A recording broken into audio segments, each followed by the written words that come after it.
A little while ago, as I think you know, I had the opportunity to address the UN Human Rights Council here in Geneva. And since the United States made the decision to re-engage on the Council, we have worked hard to try to drive a number of significant steps to be able to bring new levels of international attention to some of the world's most egregious human rights violations, and also to focus on some of the worst abusers. Particularly, obviously, we focused on North Korea and Syria.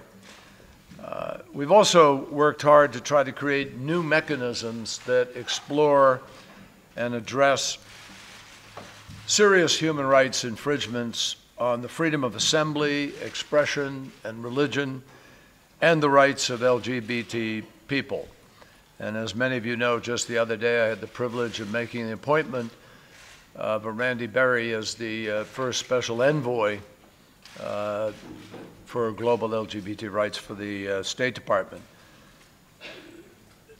Because of the important progress that we have seen over the course of the past 5 years, the United States very much continues to believe in the potential of the Human Rights Council, and we're dedicated to trying to work for its success. At the same time, however, as I mentioned earlier, we recognize that there are places where it needs to improve, and most notably, as I cited earlier, has been the excessive bias in our judgment on one country, on Israel. So we wanted to make it clear today that we think that that is an impediment, that it stands in the way of the progress that should be achieved here when we look at the wide array of the world's ills and the many challenges that we need to speak out on with respect to human rights. I made it clear that the United States will oppose any effort by any group or any participant to abuse the UN system in order to delegitimize or isolate Israel. And we think it's important that for the Council to be able to achieve the breadth of goals that it is faced with, the breadth of to address the breadth of the challenges that it currently faces, it really needs to break out of an older mold and begin to put the time and energy and major focus on some of those most egregious situations. And that is really what has happened within the Council over the course of the last 5 years, particularly if you look at the Commission of Inquiry work that has been done with respect to the DPRK and other work it has done. I also met this morning with Foreign Minister Lavrov, and we spent a fair amount of time discussing Syria, Ukraine, ISIS, and Iran. I reiterated the urgency of Russia's leaders and the separatists that they back implementing the full measure of the commitments under the Minsk agreements and to implement them everywhere, including in Debaltseve, outside Mariupol, and in other key strategic areas.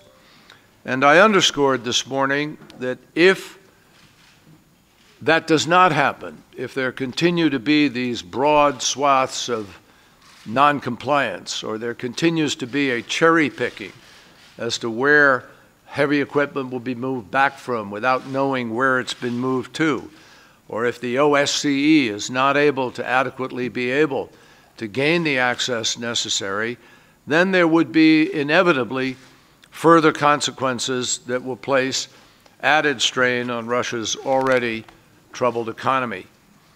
Now, obviously, Ukraine is just one of the issues, as I mentioned, that we focused on. And it's only one of the issues, frankly, on which the United States and Russia together are focused. This morning, Foreign Minister Lavrov and I also spoke at some length about Syria. The situation in Syria actually grows worse, if that's possible for people to imagine. Almost 3/4 of the entire country is now displaced people, half of them refugees in mostly Jordan, Lebanon, and Turkey, but many of them displaced within the country and unable to move because of ISIL, Daesh, al-Nusra, the regime, or some other extremist group. So we spoke at length about steps that might be able to be taken in order to try to see if there is a potential of common ground. And we agreed that there is no military solution. We agreed there is a need for a political solution. And we agreed on the need of those countries who have been supporting people in this endeavor, in this conflict, to be able to search yet again to see whether or not there is a path either to Geneva I or to some hybrid or some means of ending the violence. And one of the things that drives that interest, that common interest, is the reality of Daesh, the reality of what is happening to Syria as a result of the presence of Daesh there and its use of Syria as a base for spreading its evil to other places. We also talked about the Iran nuclear negotiations, where we are, together with the other P5+1 members, where we are all focused simultaneously on the need to elicit from Iran answers to questions about their nuclear program, not just answers for today, but answers that are capable of lasting well into the future in order to be able to provide people with a confidence that the program is indeed a peaceful nuclear program. We continue to believe, all the members of the P5+1, that the best way to deal with the questions surrounding this nuclear program is to find a comprehensive deal, but not a deal that comes at any cost, not a deal just for the purpose of a deal that meets the test of providing the answers and the guarantees that are needed in order to know that the 4 pathways to a nuclear bomb have been closed off. And that is the task. And we hope it is possible to get there, but there's no guarantee. Sanctions alone are not going to provide that solution. What needs to happen is that Iran needs to provide a verifiable set of commitments that its program is in fact peaceful, and that average people and experts alike, looking at that verifiable set of commitments, have confidence that they are sustainable, that they are real, and that they will provide the answers and guarantees well into the future. Any deal must close every potential pathway that Iran has towards fissile material, whether it's uranium, plutonium, or a covert path. The fact is, only a good, comprehensive deal, in the end, can actually check off all of those boxes. Now, I want to be clear about 2 things. Right now, no deal exists. No partial deal exists. And unless Iran is able to make the difficult decisions that will be required, there won't be a deal. Nothing is agreed until everything is agreed. That is the standard by which this negotiation is taking place, and anyone who tells you otherwise is simply misinformed. Now, we are concerned by reports that suggest selective details of the ongoing negotiations will be discussed publicly in the coming days. I want to say clearly that doing so would make it more difficult to reach the goal that Israel and others say they share in order to get a good deal. Israel's security is absolutely at the forefront of all of our minds, but frankly, so is the security of all the other countries in the region. So is our security in the United States.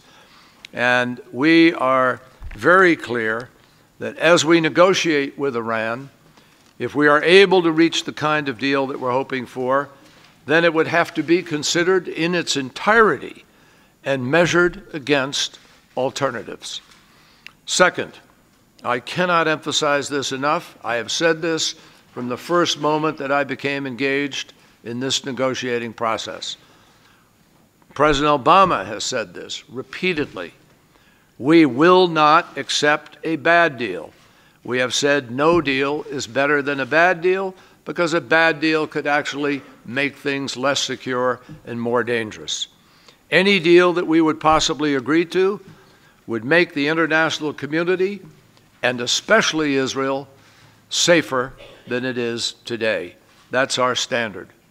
So our team is working very hard to close remaining gaps, to reach a deal that ensures Iran's nuclear program is exclusively and verifiably peaceful. And we have made some progress, but we still have a long way to go, and the clock is ticking. That's why I will leave here momentarily to head to Montreux to meet with Foreign Minister Zarif and continue the negotiations. And in the days and weeks ahead, we're going to answer a very simple question. We're going to find out whether or not Iran is willing to make the hard choices that are necessary to get where we need to be. I'm happy to take a few of your questions. Michael Gordon, New York Times, right over here.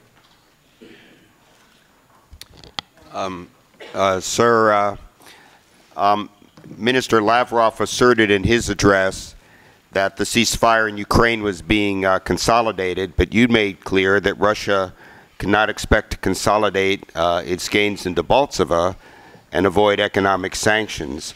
Did Minister Lavrov offer you any assurances that Russia would arrange for the separatists to pull back from Debaltseve, and how long is the Obama administration prepared to wait before imposing those additional sanctions you've been talking about? And did he have any response to your assertion to Congress last week that Russians have lied to your face?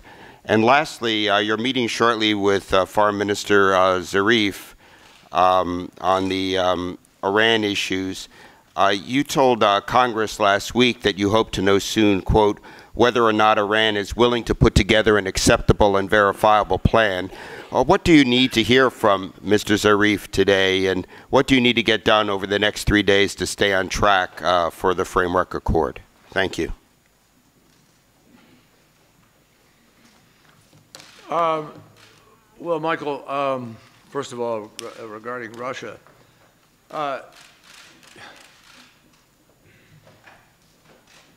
it's clear from the conversations that I've had with President Poroshenko as well as with Foreign Minister Lavrov, and the conversations that we've had in Washington in the aftermath of the Minsk negotiations, that there was not a clarity with respect to Debaltseve, which we obviously saw play out in the drama of the soldiers who were left there and who were fighting and who eventually fought their way out, with many being killed. What is critical here is that the maps that were agreed to show several different areas of drawback on both sides, from the line of contact, and according to the size of the weapon, the gauge of a particular weapon, they have to pull back different amounts. Right now, the OSCE has complained to us, at least, that they have not been granted full access to be able to make those judgments, and particularly the end zones as to where items that have been withdrawn have actually been placed, whether they've been placed there or not. So there's been a kind of cherry picking, a piecemeal selectivity to the application of the Minsk agreements. And as we all know, shooting, shelling has still been going on. People have still been killed over the course of these last days. So there is not yet a full ceasefire. And it's extremely difficult for the full measure of the Minsk agreement, which includes a political component, to begin to be implemented until you actually have the full measure of security that comes with OSCE monitoring and an actual ceasefire. So our hope is that in the next hours, certainly not more than days, this will be fully implemented. I might add, a convoy that came through from Russia passed across the border and into the eastern part of Ukraine without being properly inspected also. So these are the issues I raised with the foreign minister. He assured me that they are intent on seeing to it that the that the agreements are in fact implemented. He said he would get back to me with respect to a number of the issues that I raised, and our hope is indeed that this will prove to be a road to further de-escalation rather than a road to disappointment, potential deception, and further violence. But that's going to have to play out, obviously, over the course of the next few days. So I'm very hopeful that it will, in fact, be the start of a change, which would be an improvement for everybody. With respect to Iran, I really just articulate, I just said it.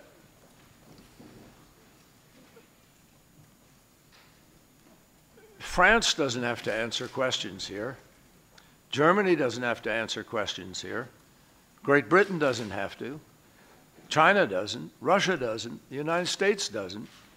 We're not the ones who have been pursuing a program outside of international norms. Iran has posed the questions over the course of time sufficient to invite United Nations sanctions, United Nations Security Council resolution, and IAEA outstanding questions. Iran needs to answer those questions. And Iran needs to give confidence to the world that its many articulations of a peaceful program can have the confidence of verification. Every arms agreement in history has been subject to verification, to clear levels of access and knowledge and insight, transparency that allow people to be able to measure that program.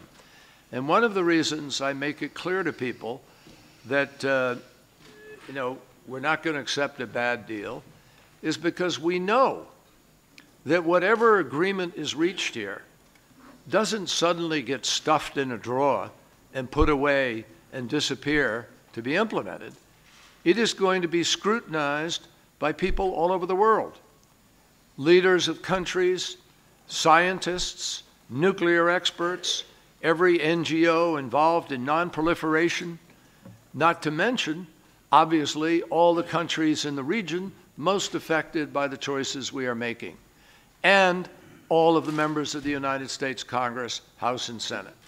This is going to be highly judged, and we're aware of that. And frankly, we would be either, well, I'm not, we're not about to jump into something that we don't believe can get the job done. Now, there may be disagreements. If somebody believes that any kind of program is wrong, then we have a fundamental disagreement. And clearly, sanctions are not going to eliminate just any kind of program. You can't bomb knowledge into oblivion unless you kill everybody. You can't bomb it away. People have a knowledge here. The question is, can you provide an adequate level of the management of intrusive inspections, structured, tough requirements, limitations, all the insights necessary to be able to know to a certainty that the program is, in fact, peaceful. That's what the IAEA was set up to be there for. That's what the NPT is.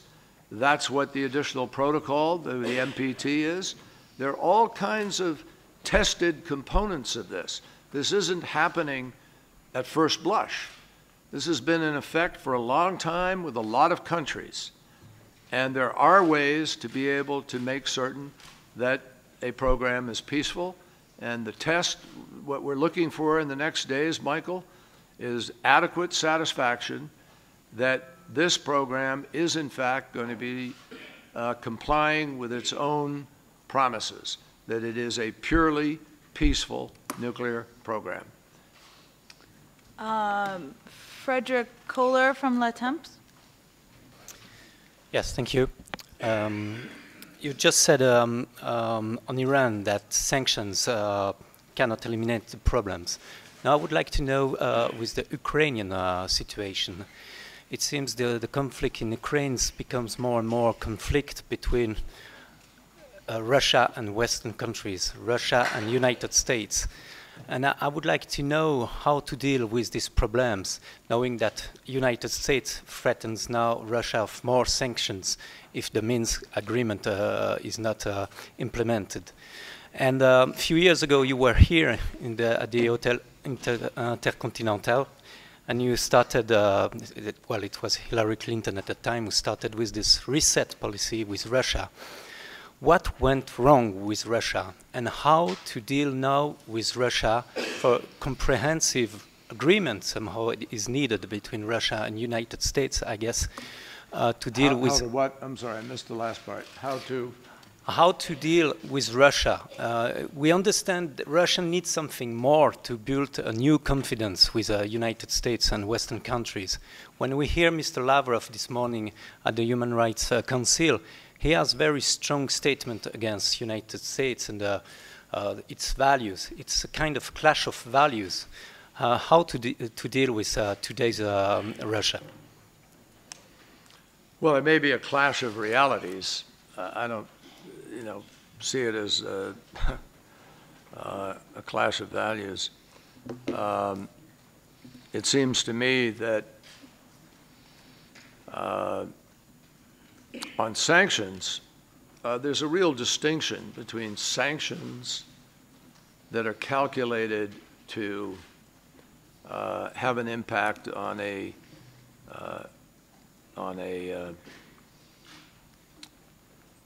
nuclear program, which is one set of choices for a particular country, and sanctions which are broadly adopted by many nations because of a violation of a norm of international law, and which particularly have an impact on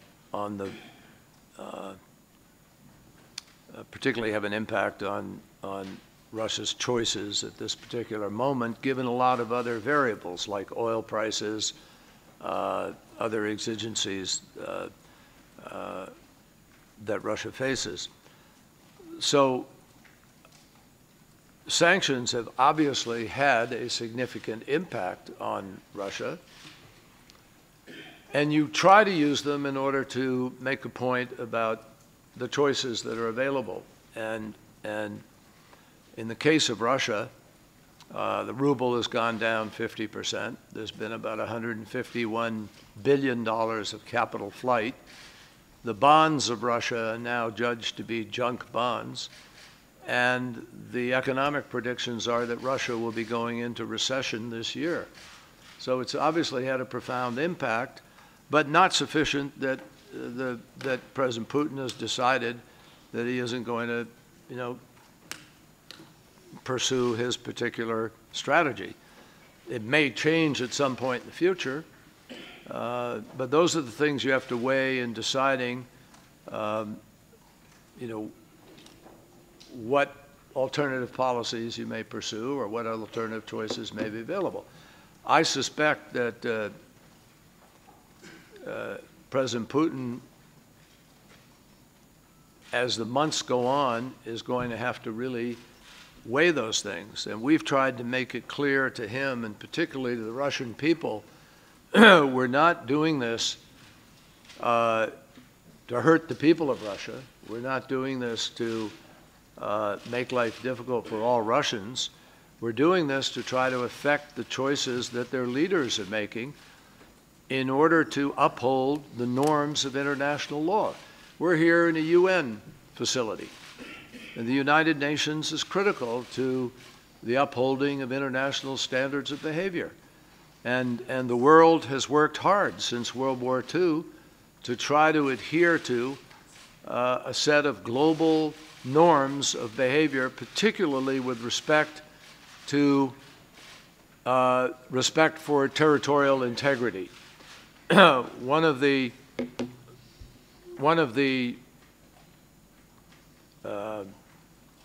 cries that came out of the World War II experience was, you know, we can't allow nations to make land grabs running over the territorial integrity of external borders, as we saw in the period leading up to and then during World War II. So we've really ingrained in international behavior this notion of the value of international borders and of upholding the sovereignty and integrity of nation states. That sovereignty and integrity has been violated over the course of the last months. And that's the purpose of the sanctions that we've put in place. But our hope is, obviously, that we can get back to a better place of cooperation with Russia. I think President Putin misinterprets a great deal of what the United States has been doing and is trying to do. We are not involved in multiple color revolutions, as he asserts, nor are we involved in a particularly personal way here. We are trying to uphold the international law with respect to the sovereignty and integrity of another nation. And others have joined us. The fact is that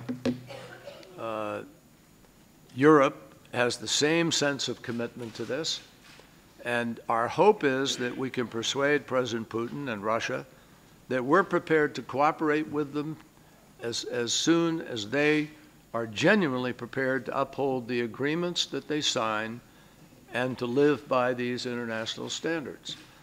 We have happily been able to find cooperation continue on other issues. Russia has been helpful in the context of the P5+1 talks.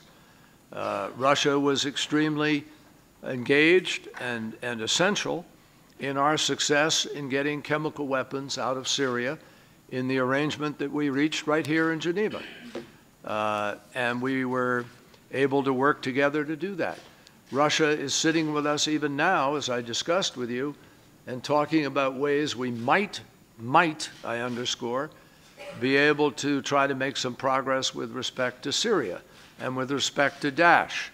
So even in the midst of this major disagreement over Ukraine, we are still finding ways to cooperate together, and I hope that if we can work through Ukraine, we will get back to a place where we are finding more to be able to cooperate on and less to disagree on. And I'm not going to get into resets or non-resets, but I think that sometimes events get in the way of the best laid policies, but both countries have indicated, I think, a maturity with respect to the willingness to try to find ways to cooperate, notwithstanding this fundamental disagreement over Ukraine.